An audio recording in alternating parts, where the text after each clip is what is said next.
In the dimly lit security office, Nathan's solitude is punctuated only by the crackling static of an old radio, creating an atmosphere of profound loneliness. Restless and weary, Nathan idly fiddles with the radio dial, seeking solace in the airwaves, but finding only more silence and solitude. A mysterious voice echoes in his mind. Look beneath the floor, in the storage room. In the inky depths of a warehouse storage room, Nathan cautiously steps into the unknown, his flashlight beam cutting through the oppressive darkness.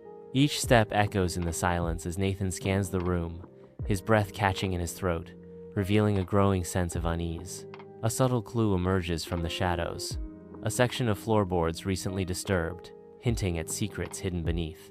As Nathan draws closer, an ominous radio static intensifies, amplifying the growing sense of dread and impending doom. In the dim confines of a warehouse storage room, Nathan kneels, his breath held captive by anticipation as he confronts the secrets hidden beneath the aged floorboards.